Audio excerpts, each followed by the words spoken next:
Hi students, welcome to current affairs Telugu channel అండి. ఈ వీడియోలో మనం కొన్ని important current affairs multiple choice questions చూద్దాం. ఓకే, సో ఫస్ట్ వన్, మహిళా ఔత్సాహిక పారిశ్రామికవేత్తలను ప్రోత్సహించేందుకు ఫేస్బుక్ సంస్థ ఏ దేశంలో షీ లీడ్స్ టెక్ అనే కార్యక్రమాన్ని ప్రారంభించింది? మహిళా ఔత్సాహిక పారిశ్రామికవేత్తలను ప్రోత్సహించేందుకు ఫేస్బుక్ సంస్థ ఏ దేశంలో షీ లీడ్స్ టెక్ అనే కార్యక్రమాన్ని ప్రారంభించింది? భారత్లో అండి, భారత్లో.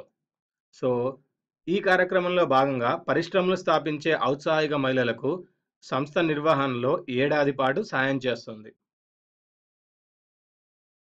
నెక్స్ట్, ప్రతిష్టాత్మక మూర్తిదేవి పురస్కారానికి ఎవరు ఎంపికయ్యారు? సో ప్రతిష్టాత్మక మూర్తిదేవి పురస్కారానికి ఎంపికైంది వీరేంద్ర కుమార్ అండి. 2016 సంవత్సరానికి గాను ప్రముఖ కవి, ఎంపీ వీరేంద్ర కుమార్ మూర్తిదేవి పురస్కారాన్ని పొందారు. ఈయన రాసిన హైమావత భూమియల్ పుస్తకానికి ఈ అవార్డు దక్కింది.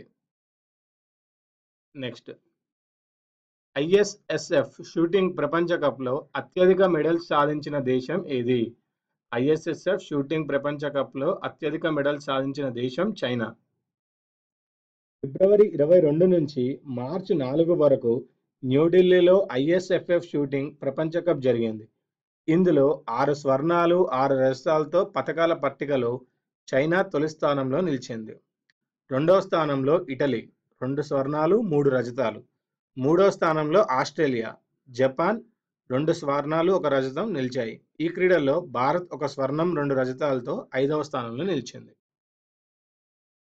నెక్స్ట్, ఐఎస్ఎస్ఎఫ్ ప్రపంచ షూటింగ్ కప్లో 50 మీటర్ల పిస్టల్ విభాగంలో బంగారు పతకాన్ని సాధించింది ఎవరు?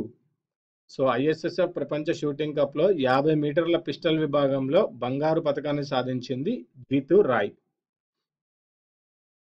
నెక్స్ట్, దుబాయ్ టెన్నిస్ ఛాంపియన్షిప్ 2017 పురుషుల సింగిల్స్ టైటిల్షిప్ విజేత ఎవరు? దుబాయ్ టెన్నిస్ ఛాంపియన్షిప్ 2017 పురుషుల సింగిల్స్ టైటిల్ విజేత యాండీ ముర్రే.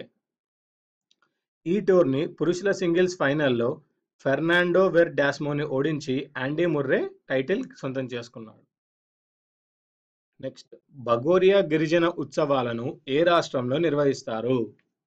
సో బగోరియా గిరిజన ఉత్సవాలను వచ్చేసి మధ్యప్రదేశ్లో నిర్వహిస్తారండి. ఈ ఉత్సవాలను మధ్యప్రదేశ్లోని రూబా తెగల ప్రజలు నిర్వహిస్తారు. దేశంలో అతిపెద్ద జాతీయ జెండాను ఎక్కడ ఆవిష్కరించారు? సో దేశంలో అతిపెద్ద జాతీయ జెండాను అట్టారిలో ఆవిష్కరించారండి. భారత్ పాకిస్తాన్ సరిహద్దులోని అట్టారి పంజాబ్ రాష్ట్రం వద్ద దేశంలోనే అతిపెద్ద జాతీయ జెండాను ఆవిష్కరించారు. ఈ జెండా స్తంభం పొడవు 110 మీటర్లు, బరువు 55 టన్నులు.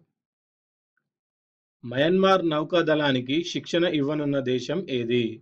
సో మయన్మార్ నౌకాదళానికి శిక్షణ ఇవ్వనున్న దేశం భారత్.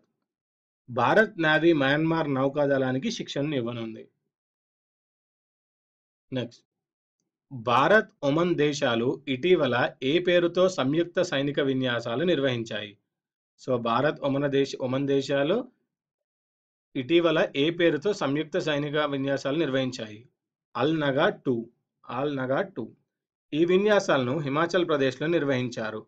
2 ఏళ్లకోసారి జరిగే ఈ విన్యాసాలు 14 రోజుల పాటు జరుగుతాయి. 2015లో తొలి విన్యాసాలు ఒమన్ రాజధాని మస్కట్లో నిర్వహించారు. ఫస్ట్ ఎప్పుడు ఈ విన్యాసాలు స్టార్ట్ అయ్యాయండి? 2015లో. ఎక్కడ? ఒమన్ రాజధాని మస్కట్లో. విజయ బ్యాంకు 2000వ శాఖను ఎక్కడ ప్రారంభించింది? తిరుపతిలో. సో తిరుపతిలో విజయ బ్యాంక్ 2000వ శాఖను ప్రారంభించిందండి.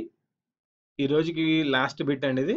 మెక్సికన్ ఓపెన్ 2017 పురుషుల సింగిల్స్ టైటిల్ విజేత ఎవరు?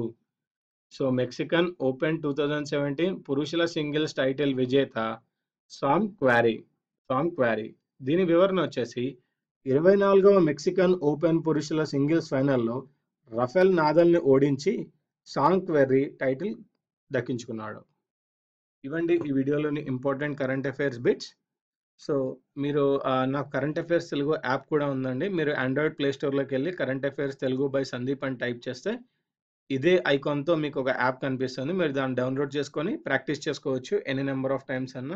సో టోటల్గా ఇప్పుడు ఒక 200 క్వశ్చన్స్ వరకు ఉన్నాయండి. సో, నేను సూన్ మరికొన్ని క్వెషన్స్ ఈ వీకెండ్ ఇంకొన్ని క్వెషన్స్ యాడ్ చేస్తానండి. Thanks for watching this video.